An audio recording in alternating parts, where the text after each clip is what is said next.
All right, we got another powerful one from Charleston White and the good brother Anton. Y'all already know what to do. Like, subscribe, comment.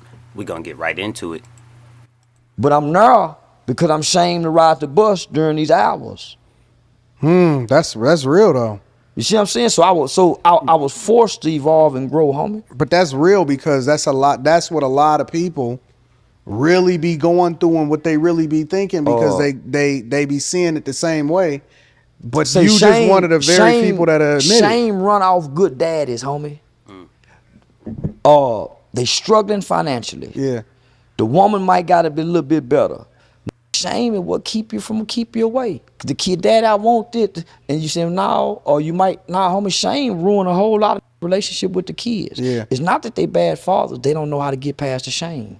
They don't know how to become more productive. They don't know how to go and get a better job. They don't know how to tap into another skill. They don't know how to provide at the sometimes crazy levels that women expect them to provide at. Like at times it's like women hold them to an expectation that was higher for them than they had for themselves. Like they thought that they were climbing. They thought that they were making progress. They thought that they were doing the right thing. And come to find out, she wanted a lifestyle that entailed trips to Dubai and Jamaica and Mexico. And he never planned on all of this. He thought he was going to have a simple family, get a nice house, white picket fence, send the kids to college, just regular life. And when he can't provide the lifestyle for the woman and the children that the woman is putting on them, they will run. Shame and That's guilt. real. Don't put the guilt on top of it. So the involved present father, he may get depressed for 6-7 months, dealing with this shame, trying to overcome it. He just in the house with him, or he gone all day. Don't want so. Now that shame and guilt is a homie. So I couldn't run from it. Yeah, I couldn't run from the shame or the fact that, man, I ain't got no car. I was in college. But you had gave up the street life though. But That's something nigga, to be applauded. but it wasn't at that time. When I looked in the mirror, I ain't got even though I'm out the streets and I'm a pre-law student, I ain't feel good about being out the streets and a pre-law student without a car. Yeah. And I'm fresh out the streets. Yeah. That's why so many get tricked back in, homie.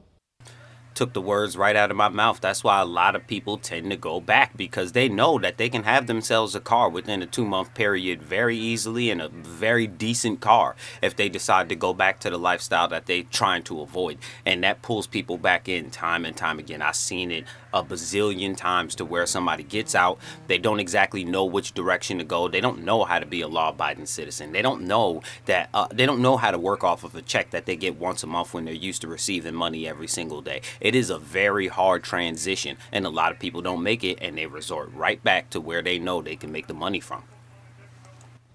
Because they trying to keep up an image though. Oh, well, yeah, that's it too. Or they don't have the tenacity to get past shame. Yeah, that's Nigga, a lot. That's a lot. That's a lot. They don't have that tenacity. Yeah, if I would have had a Charleston White when I was 30, I'd be way ahead. Because they, half of the that got something to say, they don't give a about you anyway. Nah. Like they genuinely don't care. Half the got something to say ain't got nothing. They ain't got nothing themselves. Come on. Who we trying to impress? It's the crab in the bucket. Seeing that other crab about to get up there, Yeah. he may not even be trying to pull him down. He may be trying to just grab hold of him so he can get something to pull up. Yep. And in the process of him trying to pull up, he pulling the crab down. They both fall. Yep. That's why I stopped riding with, because I don't want to share the radio. I don't want to hear another song. Say, play this for me. Man, yeah, I don't want no, yeah, that's why I don't ride in the car with when he might be ready to go when I ain't ready to go. Yeah. That's why, that's why I don't be with. Yeah, I don't be caring nothing about what nobody talking about, bro. I'm in my own time, in my own lane, and you know what I'm saying? I fuck around and come up on $1 billion not caring about what these think about, man. Facts. What them seem like they fared well in school. Now, when I go back and look at life in hindsight, all the who didn't give a what other thought about, I was in school, bro. them was all the who fared well. All of us who I was one of those people. Didn't give a what nobody got to say. Don't care how anybody feel about it. I'm gonna do what it is that I think that I'm put here to do, and that's exactly what I'm gonna do. All you guys need to adopt that mindset. I don't give a shit if your friends think what you doing is cool or not. Fuck them. To hell with them. Because nothing they're not gonna attempt to bring you any happiness as well. They're not gonna intend to help you on anything that could be productive as well. There's really no point in trying to please people who can't be pleased. Heard about what thought we didn't do too well. I was in school, I was grinding, I was hustling. Everybody else was partying. I was like, yo, I got to get this money. You know what made me stop getting about? Uh, I watched a group of who all grew up together. They all probably all turned on each other. That's what happened, homie. Yep. And them were millionaire, homie. Them were hood. I ain't talking about nothing. These had ranches. Them had 22 drugs, and that was just two. Man, them had dope. Man, all these come up together, homie. All the turn, homie. All of them turned on each And other. they gave up the best two. They gave up the best two, homie. And the whole hood suffered behind it. Mama's kids, leave somebody out there to take care of y'all. Y'all go kill a like Dolph, but can't replace him. Yeah. Wow. Wow. What a powerful statement. Y'all gonna kill somebody like Dolph and don't got nobody to replace him. Y'all don't have nobody else that was going to reinvest back into that area. Y'all don't have anybody else that was going to try to teach some kind of income and economics to these children out here. Y'all don't have nobody that was putting money up for people to start businesses where the banks is being a little harder on it. People like Dolph can just loan them the money and we take care of it on the back end. Y'all didn't have anybody in place to be able to replace him, but y'all don't even care. They weren't even thinking about that. The hell with replacing them. It's the little bit of money that was maybe offered to me, maybe the little bit of fame I'll get for being the guy who did it, maybe a little bit of clout from that punk ass circle that you got of people who was too scared to go do it their goddamn self. It doesn't matter what it was. We had no one to replace him.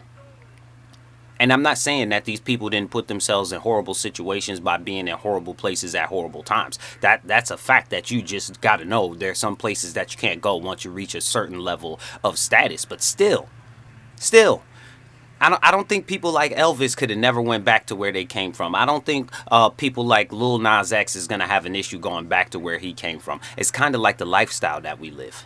The lifestyle that we live leads to this. And no, they had nobody to replace them. They just crash out for nothing at a major detriment to the community. It's true. Kill a like Dolph, but can't replace him. Yeah. So homie. So that's what made me say, man, homie. I started watching the hood lose good. In the eyes of the law, they lawbreakers. But in the eyes of their families and their communities, homie, they were good people. Yeah. Yeah. And I watched, homie, not blink an eye doing it. So I tell them all the time, I much rather put you in jail than kill you. It's funny that you say that, and you were mentioning a lot of these rappers and stuff like that, or a lot, even not even the rappers, just the dudes that's in the hood. Because a lot of the guys that you mentioned, they don't seem like they industry dudes. Like, I'm not sure that you can classify Dolph as an industry dude, right? Nah, he wasn't. And so when you think about that, though, it seemed like a lot of the dudes that's not industry dudes are the dudes that wind up dying. You know what I'm saying? Getting involved in the industry. I'll take it a step further.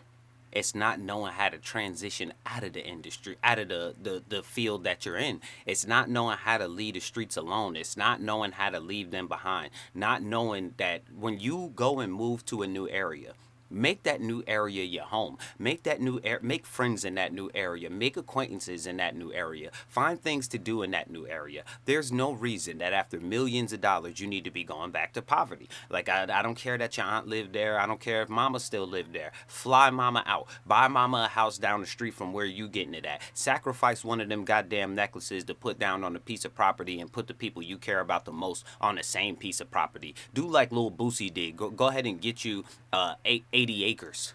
Boosie sitting on 80 acres. He could put multiple houses on that same piece of property and have his sons and daughters and everybody live right there with him. And it comes with a whole lot of benefits. We'll talk about that another time. When real get out of prison, they come out here and try to just blend in. Yeah. They don't try to stand out. They don't try to lead nothing really. They just try to come blend in and fit in, because they know they really don't fit in. So they try to camouflage all that and try to fit in as much as they can, homie. When you catch a trying to stand out as a real, You know he a fraud. you know you're a fraud. Yeah. Facts. Similar to the guys out here that have to call themselves alpha men and high value males and all of that. If you feel the need to say it, it's only because you don't actually think that highly of yourself. If you feel the need to have to constantly express things like that, it's because you're trying to actually convince yourself that you are what you say that you are. If not, it is just in your essence, it's in your being, it's who you are. If you a real one, you just a real one. Most of the real ones that I know, we quiet. We don't like to bother nobody. The circle of people that we hang out with are not the same street level niggas that we are. They're not people with a past like we have. We actually hang out with the complete opposite on a regular basis, so we have a chance to get away from stuff like that. So like he said, it was a perfect analogy that we just attempt to blend in. We don't do well. Like when I have to go out and be around large groups of people, I don't do well. I don't do well trying to fake it around these people. Like it's just something about us. But we do our best to fit in. That was a great point. You know what? I ain't even gonna do that to the brother. Y'all get over to Anton Daniels. Anton Daniels. Get over to his YouTube page. You guys go ahead and subscribe and comment over there. Brother is doing great work, teaching great economics. It's a lot of people out here that be capping on economics. This dude really be teaching. Came from Detroit, had the hard life, never chose to be in the streets. He took a whole different route, and now he lives a life that most rappers wish that they could live. He is richer than your average rapper, because your average rapper is actually broke. So that's a great channel to go over there and get to. Him and Charleston White tap in on a regular basis. I'm still always going to review the best ones that I find, but I definitely need you guys to get over there and give him a subscribe. Tell him Lowski sent you if you could. Go ahead and spam that comment section. But until next time, y'all know what to do. Like, subscribe, comment. Peace.